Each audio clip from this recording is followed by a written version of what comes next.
अस्सलाम वालेकुम। Today we will discuss what is grammar. Grammar क्या है? अपने डिस्कशन का आगाज़ हम करेंगे वर्ड ग्रामर से। ग्रामर से एसोसिएटेड हम एक तो फैक्ट्स देख लेते हैं। तो सबसे पहली बात जो ग्रामर से एसोसिएटेड है, जो कि हम में से अक्सर लोग जानते हैं कि ये एक बहुत फेमिलियर वर्ड है। फेमिलियर इन द सेंस कि हम लोग इसको थर्ड क्लास से जो है वो सुनना स्टार्ट करते हैं, पढ़ना स्टार्ट करते हैं। और अगर आप अभी मैट्रिक में, तो आपके मैट्रिक इसको आप सुनते रहेंगे। और इवन मैट्रिक के बाद भी आपके मुकम्मल एजुकेशन कैरियर में ग्रामर जो है वो यूज़ होती रहती है। ये वर्ड आप बार बार सुनते हैं और ये डेफिनेटली आप जब पूरे थ्रू आउट कैरियर इसको पढ़ रहे हैं, सुन रहे हैं, तो ये एक इंपॉर्टेंट कॉन्सेप्ट है। यही वजह है कि हमारा कोई भी एग्जाम हो, third, fourth, fifth, six, seventh, eight, ninth, tenth या उसके बाद, या इवन कि हमारा जॉब के लिए भी कोई एग्जाम हो, तो उसमें तकरीबन अगर इंग्लिश के एग्जाम की बात करें तो 50% तक का जो पोर्शन होता है वो किसका होता है? ग्रामर का होता है। तो इसलिए ये रियली एक इम्पॉर्टेंट कॉन्सेप्ट है। एक तो ये चीज़ इस वर्ड से एसोसिएटेड है। दूसरी बात, जिसमें से आप में से अक्सर स्टूडेंट मेरे साथ एग्री करेंगे कि ये जो इंग्लिश ग्रामर है, ये अक्सर स्टूडेंट्स के लिए जो है एक बर्डन का बायस होती है। अक्सर स्टूडेंट को इसकी समझ नहीं आ रही होती। आल जो हम लोग active voice, passive wise, direct, indirect इनको समझ के या किसी तरह से करके एग्जाम तो पास कर जाते हैं, लेकिन इनकी रियल सेंस हमें समझ नहीं आ रही होती कि हम इन चीज़ों को क्यों पढ़ रहे हैं, इनका क्या यूज़ है और ये क्यों हमारे लिए ज़रूरी हैं। तो इन सब चीज़ों को जो है वो हम आज अंडरस्टैंड करेंगे। एक बेसिक क्वेश्चन से स्टार्ट करेंगे। वो क्वेश्चन क्या है? What is grammar. और हमारा टारगेट क्या होगा कि हम इन सब कॉन्सेप्ट को किस तरह से समझें, एक आसान और इजी वे में समझें, जितना भी हम इसको आसान कर सकें। तो स्टार्ट करते हैं। What is grammar. तो अगर हम डिक्शनरी में ग्रामर की डेफिनेशन देखें तो हमें कुछ इस तरह से जो है डेफिनेशन मिलती है। The study of the classes of words, their inflections, their functions and relations in the sentence. यानी कि वो वाली स्टडी जिसमें हम वर्ड्स, उनके इन्फ्लेक्शंस को कहते हैं कि वो किस तरह से यूज हो रहे हैं। मिसाल के तौर पे हम देखते हैं आई जो है वो 3-4 तरह यूज होता है। कभी आई की सूरत में यूज हो जाता है, कभी मी की सूरत में यूज होता है, कभी एम की सूरत में जो है वो यूज हो रहा होता है। इसी तरह अगर हम बात करें ही की, तो ही कभी ही की सूरत में यूज होता है, हिज की सूरत में यूज होता है, हिम की सूरत में यूज होता है। तो ये वर्ड, कौन सा वर्ड किस सेंस में यूज होगा, इसको हम कहते हैं इन्फ्लेक्शन। तो ग्रामर क्या है? पहली बात, वर्ड्स की स्टडी। दूसरा, वो किस तरह से यूज होंगे। तीसरा, उनका function, there functions and relations in a sentence. कि अगर किसी जुमले में वो सेंटेंस, वो जो वर्ड है वो किस तरह यूज हुआ है, उसका उस सेंटेंस में क्या जो है वो ताल्लुक क्या है दूसरे अल्फाज के साथ। तो इन सब चीजों को स्टडी करने को हम क्या कहते हैं? ग्रामर कहते हैं। एक दूसरी डेफिनेशन देखते हैं। कह रहा था, a system of rules that defines the structure of a language. वो वाले रूल्स जो कि किसी भी लैंग्वेज के स्ट्रक्चर को डिफाइन करते हैं। स्ट्रक्चर से मुराद ये है कि हम जब भी कोई चीज बोलते हैं तो किसी चीज को, किसी जुबान को किस तरह से बोलना है, उसको किस तरह से लिखना है, उसमें हमने अल्फाज की जो तरतीब है वो किस तरह से रखनी है। इस सारी स्टडी को हम क्या कहते हैं? ग्रामर कहते हैं। परेशानी ना, हम अभी जो नेक्स्ट एग्जाम्पल डिस्कस करेंगे उसमें ये सारी चीजें आपको समझ आ जाएंगी। तीसरी बात कह रहा है, तीसरी जो डेफिनेशन है, कह रहा है grammar refers to the way words are used, classified and structured together to form coherent written और स्पोकन कम्युनिकेशन। ग्रामर क्या है? ग्रामर बेसिकली क्या है कि किस तरह से हम अल्फाज को आपस में ज्वाइन करें, जोड़ें, कि एक कोहेरेंट, कोहेरेंट कहते हैं एक तरतीब वाली, एक अच्छी स्पीच बन सके, एक अच्छा आप लिख सके, अच्छा बोल सके, ताकि दूसरों को आपकी बात अच्छी तरह से समझ आ सके। तो इस सारे प्रोसेस को हम क्या कहते हैं? ग्रामर कहते हैं। कि किस तरह से हमने अल्फाज को जोड़ना है ताकि हमारी जो बात है वो एक अच्छे वे में लिखी जा सके। या अगर हम बोल रहे हैं, अभी मैं आपको समझाने के लिए बोल रहा हूँ, तो मैं मुख्तलिफ अल्फाज को मुख्तलिफ टाइम में बोल रहा हूँ, तो ये जो अच्छी तरह से बोलना होता है, ये बेसिकली क्या होता है? इसको स्टडी करना क्या है? ग्रामर है। इसको हम देखते हैं एक एग्जाम्पल की मदद से।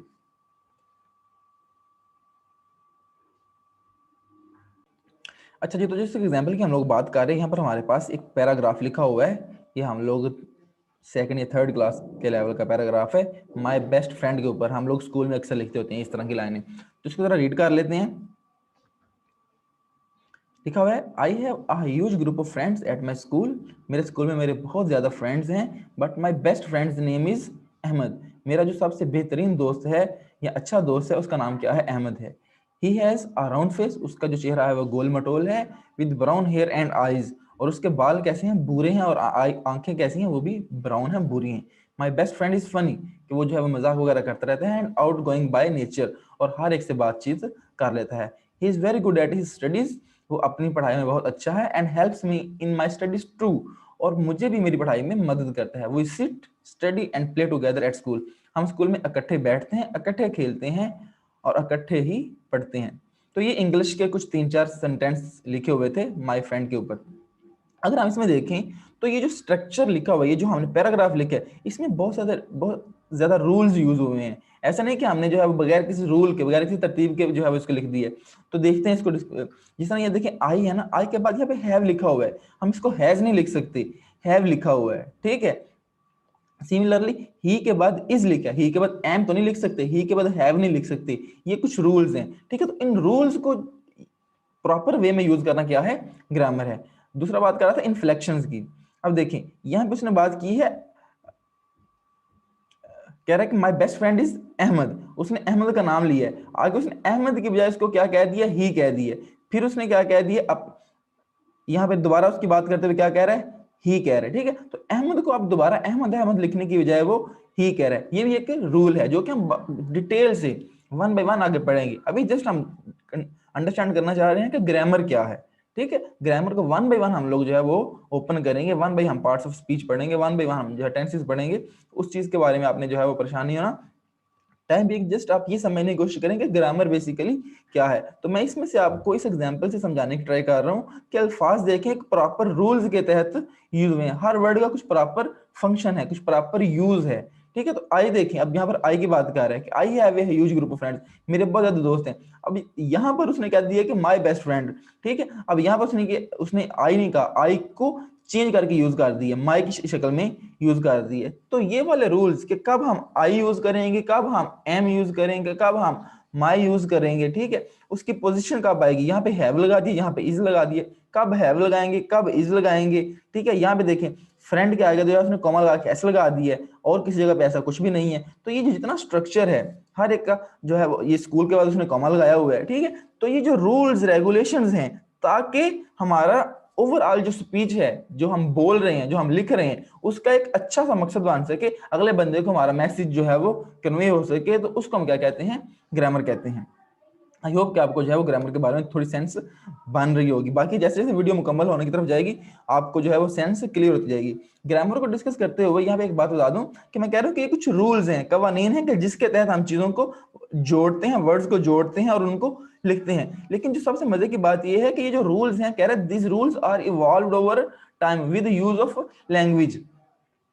लैंग्वेज में ऐसा नहीं होता कि पहले रूल बने, ठीक है। लैंग्वेज क्या है कि जब इंसान स्टार्ट में आया तो उसने एक दूसरे के साथ ऐसे बोलना शुरू किया, ठीक है। तो जैसे जैसे इंसान ग्रो करता गया, जैसे जैसे इंसान मैच्योर होता गया, तो उसने कुछ रूल्स सेट करने शुरू कर दिए अपनी जुबान को देखते हुए, ठीक है। तो कहने का मकसद ये है कि पहले जबान आई, फिर उसके बाद उन्होंने देखा कि यार लोग इस अंदाज में बात करते हैं और इस अंदाज में बात जो है वो ज्यादा अच्छी तरह से कन्वे होती है। तो उन अंदाजों को उन्होंने जो है नोट करना शुरू कर दिया, और उसको उन्होंने एंड में क्या कह दिया कि यार ये जो है वो रूल्स हैं। हर लैंग्वेज के अपने रूल होते हैं, उर्दू की अपनी ग्रामर होगी, इंग्लिश की अपनी ग्रामर होगी, ठीक है। इसी तरह कोई और भी लैंग्वेज हम पढ़ेंगे तो उसके अपने रूल्स और रेगुलेशंस होंगे। रूल और रेगुलेशन से मुराद क्या है कि कौन कौन सी वो तरीकाकार है जिसके तहत हमने अल्फाज को जोड़ना है, जिसके तहत हमने अल्फाज को लिखना है, ताकि हमारा मैसेज जो है वो अच्छा कन्वे हो सके, हम कुछ अच्छा लिख सकें, हम कुछ अच्छा बोल सकें, ठीक है। तो ये था ग्रामर। एक दफा दोबारा से डेफिनेशन को देख लेते हैं। कह रहा है the study of classes of words, कि मुख्तलिफ वर्ड्स जो है वो किस तरह यूज हो रहे हैं, उनकी किस तरह हम ग्रुपिंग करते हैं, इन्फ्लेक्शंस वो मैंने बता दिए, उनके फंक्शंस कि वर्ड का काम क्या है, ठीक है। जिस तरह भी देखें यहाँ पर वो कह रहा है माय बेस्ट फ्रेंड्स नेम। अब यहाँ पर बेस्ट का क्या काम है, ठीक है। फ्रेंड तो ठीक है, माय फ्रेंड इज अहमद, लेकिन उसने कह दिया बेस्ट फ्रेंड, ठीक है। तो ये बेस्ट का वर्ड क्यों यूज किया हुआ है। उसके बाद उसने कह दिया, वो कह देता कि he has hair and eyes, उसकी आंखें भी हैं और बाल भी हैं, लेकिन उसने ब्राउन लगा दिया साथ, ठीक है। तो इस ब्राउन का भी कोई मकसद है जो कि मैं नेक्स्ट स्लाइड में आपको एक्सप्लेन करूंगा। तो इन सब चीजों की स्टडी को, इनके ताल्लुक को, ये ब्राउन का किसके साथ ताल्लुक है, बालों के साथ ताल्लुक है। इस ब्राउन का किसके साथ ताल्लुक है, आंखों के साथ ताल्लुक है। ये जो राउंड है, ये राउंड का ताल्लुक किसके साथ है, फेस के साथ ताल्लुक है, उसका चेहरा गोल है, ठीक है। तो मुख्तलिफ अल्फाज का आपस में क्या ताल्लुक है, उनका क्या क्या काम है, इन सब चीजों को स्टडी करने को, इन सब चीजों के रूल्स को समझने को हम क्या कहते हैं, ग्रामर कह देते हैं। जी तो अब हम मूव करते हैं लर्निंग इंग्लिश ग्रामर। ग्रामर के बारे में थोड़ी सी हम लोगों ने बात की, अब बात करते हैं कि इंग्लिश ग्रामर को लर्न किस तरह करना होता है, इसको सीखना किस तरह से होता है। तो हम जो स्ट्रेटजी यूज करेंगे इसमें हम लोग जो है वो ग्रामर को 3 हिस्सों में डिवाइड करके सीखने की ट्राई करेंगे। सबसे पहला हिस्सा क्या है, पार्ट्स ऑफ स्पीच, दूसरा इन्फ्लेक्शन और तीसरा सिंटैक्स। यानी कि अगर आप चाहते हैं कि आपके ग्रामर में अच्छी ग्रिप हो तो इसको 3 सेक्शन में जो हम लोग स्टडी कर सकते हैं। तो सबसे पहले बात करते हैं पार्ट्स ऑफ स्पीच के ऊपर। वही हमारे पास एग्जांपल है जो हमने पहले डिस्कस की हुई है, ठीक है, तो उसकी मदद से हम पार्ट्स ऑफ स्पीच को समझने की कोशिश करते हैं। तो कह रहा था parts of speech are the categories to which different words are assigned based on their meaning, structure and function in a sentence. ठीक है, तो यहाँ पर ये जो हमने पैराग्राफ लिखे इसमें मुख्तलिफ वर्ड्स यूज हुए हैं। तो इसको क्या किया, इंग्लिश के जो रूल्स एंड रेगुलेशन बनाने वाले हैं उन्होंने क्या किया है, उन्होंने क्या कि यार ये सारे के सारे वर्ड्स जो है ना, इनकी अगर हम ग्रुपिंग करें ना, इनके काम के लिहाज से, इनके यूज के लिहाज से कि किस वर्ड का क्या यूज है, कौन सा वर्ड क्यों यूज हो रहा है, तो उन्होंने 8 ग्रुप बना दिए हैं। ये जितने भी वर्ड हैं, हम जो भी बोले इंग्लिश में, जो भी लिखें, ठीक है, उन सब के वो तकरीबन 8 ग्रुप्स में से कोई ना कोई वर्ड, 8 ग्रुप्स में से किसी ना किसी ग्रुप में हर वर्ड आ रहा होगा। बात समझ आ रही है कि ये जितना भी यहाँ पे सारे वर्ड लिखे हुए हैं इस पैराग्राफ में, हमारे पास 8 ग्रुप हैं। ठीक है, तो इन सारे जब हम इनकी ग्रुपिंग करेंगे तो ये सारे के सारे वर्ड उन 8 में से किसी ना किसी ग्रुप में फिट हो जाएंगे। तो उन 8 ग्रुप्स को हम क्या बोलते हैं, पार्ट्स ऑफ स्पीच। या दूसरे अल्फाज में कह लें कि हम कुछ भी बोलें, कोई लफ्ज भी बोलें, ठीक है, तो हम 8 तरह के 8 मुख्तलिफ ग्रुप्स में से वर्ड्स को यूज करते हैं, तो हम कोई भी चीज बोलते हैं। और उन 8 ग्रुप में से, और उन 8 ग्रुपों को हम क्या कहते हैं, पार्ट्स ऑफ स्पीच बोलते हैं। वो 8 पार्ट्स ऑफ स्पीच कौन कौन से हैं, noun, pronoun, verb, adjective, adverb, preposition, conjunction and interjection. ठीक है, पार्ट्स ऑफ स्पीच में बाय द वे हम एक सेपरेट वीडियो बनाएंगे जिसमें ये सारी चीजें हम डिस्कस करेंगे। Time being parts of speech को जिस तरह मैं बता भी रहा हूँ बार बार कि पार्ट्स ऑफ स्पीच क्या है, कि हम कुछ भी बोलें, ठीक है, कोई भी अंग्रेजी में बात करें, कुछ भी लिखें, तो जितने भी वर्ड्स यूज करेंगे अगर उनको हम 8 ग्रुपों में डिवाइड करते हैं, ठीक है, वो जो 8 ग्रुप है उनको हम क्या बोलते हैं, पार्ट्स ऑफ स्पीच बोलते हैं।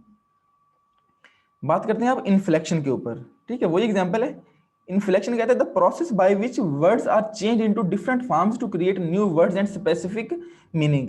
इन्फ्लेक्शन का मकसद ये है कि एक लफ्ज जो है वो मुख्तलिफ शक्लों में यूज हो रहा होता है। आप लोगों ने एग्जांपल देखी होगी, जिस तरह गो, एक हम गो कहते हैं जाना, आगे उसकी 2 फॉर्म होती है, went, gone, buy, bought, bought. ठीक है, तो जो वर्ब की बेसिकली फॉर्म्स हैं, तो हमने कब कौन सी फॉर्म यूज करनी है, उसको चेंज क्यों करना है, किस रूल के तहत चेंज करना है, इस स्टडी को हम क्या कहते हैं, इन्फ्लेक्शन कहते हैं। जिस तरह मैंने स्टार्ट में बताया था, आई मुख्तलिफ शक्लों में यूज होता है। आई जो है वो आई की सूरत में भी यूज होता है, मी की सूरत में भी यूज होता है, माई की सूरत में भी यूज होता है, माइन की सूरत में भी यूज होता है, ही जो है वो हिज की सूरत में भी यूज होता है, हिम की सूरत में भी यूज होता है। तो ये जो रूल्स हैं कि हाँ कौन सा वर्ड किस तरह यूज होगा, इसको हम क्या कहते हैं, इन्फ्लेक्शन कहते हैं। तो अगर हमें ग्रामर सीखनी है तो हमें इनके बारे में भी पता होना चाहिए कि किस वर्ड को किस तरह यूज करना है, और जब हम उसकी फॉर्म चेंज करेंगे, उसकी शक्ल चेंज करेंगे, तो उसके मीनिंग किस तरह से बदल जाएंगे। तो इस सारी स्टडी को हम क्या कहते हैं, इन्फ्लेक्शन कहते हैं। इन्फ्लेक्शन 2 तरह के होते हैं, एक कॉन्जुगेशन और दूसरा डिक्लिनेशन, डिक्लेंशन। जी बिल्कुल, ठीक है। तो कॉन्जुगेशन से क्या मुराद है, कॉन्जुगेशन से मुराद को वर्ब को किस तरह चेंज करना है। ठीक है, मतलब जिस तरह मैंने बताया गो, वेंट, गॉन, या और भी जो वर्ब हैं उनकी फॉर्म किस तरह चेंज करनी होती है। और दूसरा जो है वो डिक्लिनेशन क्या है, उसमें ये है